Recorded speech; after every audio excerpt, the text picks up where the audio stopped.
અને વાત કરીએ ડ્રગ્સ નેટવર્કના પર્દાફાશની।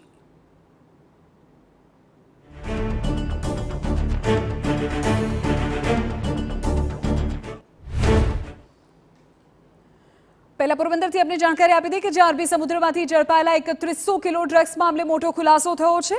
ડ્રગ્સનો જંગી જથ્થો તમિલનાડુ પહોંચાડવાનો હતો અને બોટમાં સવાર 5 ઈરાની ક્રૂ મેમ્બરની પૂછપરછમાં ખુલાસો થયો છે।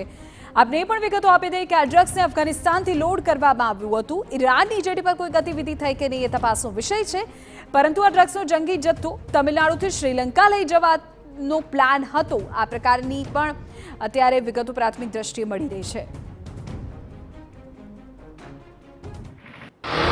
મધ્યદરીએ એનસીબી, નેવી અને એટીએસનું જે ઓપરેશન પાર પડ્યું છે તેમાં 3300 કિલો જેટલો ડ્રગ્સનો જથ્થો બરામદ કરવામાં આવ્યો છે। આ તમામ ડ્રગ્સના જથ્થા સાથે અત્યારે હાલ સ્પેશિયલ ઓપરેશન ગ્રુપની કચેરીમાં આ તમામ જથ્થાને રાખવામાં આવ્યો છે। 5 આરોપી અને એક બોટને પણ કબજે લેવામાં આવી છે।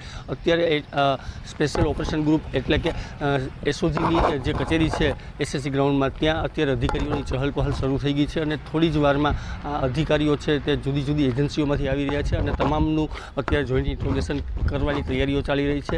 જોઈન્ટ ઇન્ટ્રોગેશન બાદ તમામ જે ઝડપાયેલા જે 5 આરોપીઓ છે તેમને અત્રેથી કોર્ટમાં લઈ જવામાં આવશે અને ત્યાં તેમને કોર્ટમાં રજૂ કરી અને તેમની રિમાન્ડ માંગવાની પ્રક્રિયા હાથ ધરવામાં આવશે। ત્યારબાદ કેટલા દિવસની રિમાન્ડ માંગવામાં આવે છે, કેટલો માલનો જથ્થો હતો, કેટલી કિંમત હતી, આ બધું જ જે ઘટનાક્રમ છે તે બપોર બાદ હાથ લાગે તેમ છે, કારણ કે અત્યારે સંપૂર્ણ કાગળ પરની જે કામગીરી છે તે ચાલી રહી છે। ત્યારબાદ જોઈન્ટ ઇન્ટ્રોગેશન થશે ને ત્યારબાદ તમામ જે 5 શખ્સો છે તેમને કોર્ટમાં રજૂ કરવામાં આવશે અને રિમાન્ડની માંગ કરવામાં આવશે। હિતેશ ઠકરાર, TV9 પોર। તો ઝડપાયેલો આ ડ્રગ્સનો જથ્થો ખૂબ મોટો છે, ત્યારે આ મહત્વપૂર્ણ નેટવર્કનો પર્દાફાશ થયો છે। જાણકારી મળી રહી છે કે આ મામલે કોર્ટ તેમના આરોપીઓના જે ઈરાની ક્રૂ મેમ્બર્સને બોટમાંથી પકડી પાડવામાં આવ્યા છે તેમના રિમાન્ડની માંગણી કરશે અને તેની પૂછપરછમાં વધુ ખુલાસાઓ થઈ શકે છે। इसमें एनसीबी, नेवी और एटीएस गुजरात पुलिस के एक जॉइंट ऑपरेशन में इंडियन ओशन से लगभग 3300 किलो ड्रग्स की बरामदगी हुई है।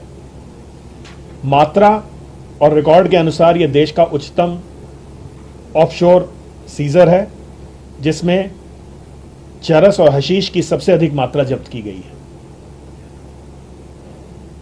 इस प्रकरण में 5 संदिग्ध विदेशी नागरिकों को हिरासत में लिया गया है। इनका संबंध पाकिस्तान से होना संदेह के घेरे में पाया जा रहा है। इस ऑपरेशन के बारे में सबसे पहली बात यह है कि इस पर हम लोग कई वीक से काम कर रहे थे और इसमें इंडियन नेवी का बहुत स्टेलर रोल रहा है। उसके लिए मैं बहुत शुक्रगुजार हूँ इंडियन नेवी का।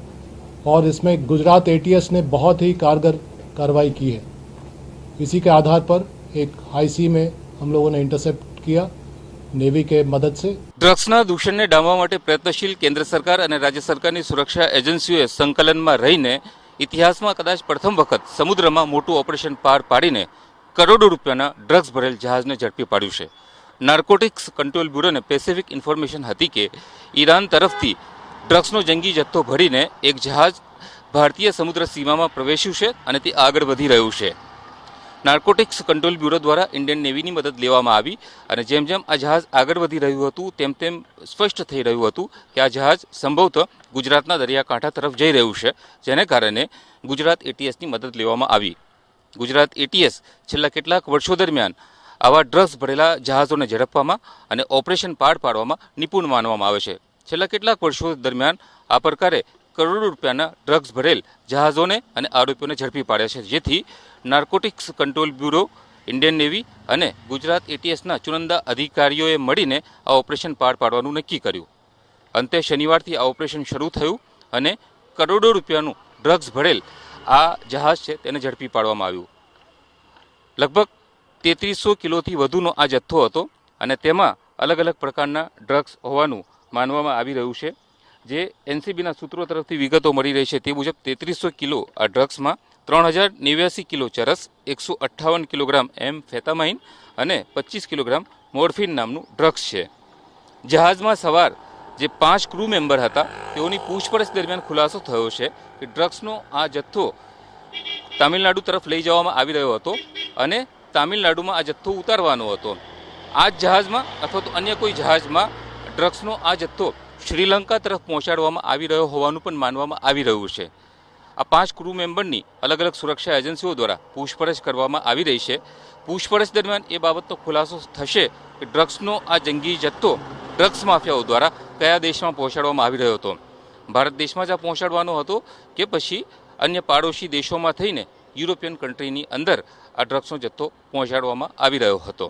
અફઘાનિસ્તાનમાં સત્તા પરિવર્તન બાદ ડ્રગ્સ માફિયાઓ દ્વારા અલગ અલગ રૂટ મારફતે ભારતમાં અને યુરોપિયન કન્ટ્રીમાં ડ્રગ્સ પહોંચાડવા માટેના વિવિધ કારસ્તાનો કરવામાં આવી રહ્યા છે. છેલ્લા કેટલાક વર્ષોથી પંજાબમાં ડ્રગ્સ માફિયાઓ વિરુદ્ધની ઝુંબેશ અને તેઓની વિરુદ્ધમાં ભીષ વધતા ગુજરાતના દરિયાકાંઠાનો ઉપયોગ કરવામાં આવતો હતો અને ગુજરાત પોલીસ તથા ગુજરાત એટીએસની સક્રિયતાને કારણે હવે ગુજરાતના દરિયાકાંઠેથી પણ ડ્રગ્સ ઘુસાડવું મુશ્કેલ બનતા હવે લગભગ દક્ષિણ ભારતના દરિયાકાંઠાનો ઉપયોગ કરવામાં આવી રહ્યો હોય તેવી શક્યતાઓ આ જહાજ ઝડપાયું અને તેમાં જે સવાર ક્રૂ મેમ્બર છે તેઓની પૂછપરછ પરથી લાગી રહ્યું છે. ડ્રગ્સ માફિયાઓ દ્વારા હવે એક નવા રૂટનો ઉપયોગ કરવામાં આવી રહ્યો છે. ચિંતાનો વિષય છે. જોવાનું હવે એ છે કે કેન્દ્ર સરકાર અને રાજ્ય સરકારની સુરક્ષા એજન્સીઓ આગામી દિવસોમાં ડ્રગ્સ માફિયાઓ વિરુદ્ધની ઝુંબેશને વધુ કેટલી સઘન બનાવે છે. કેમેરામેન ઇમરાન શેખ સાથે યુનુસ ગાઝી, TV9 અમદાવાદ.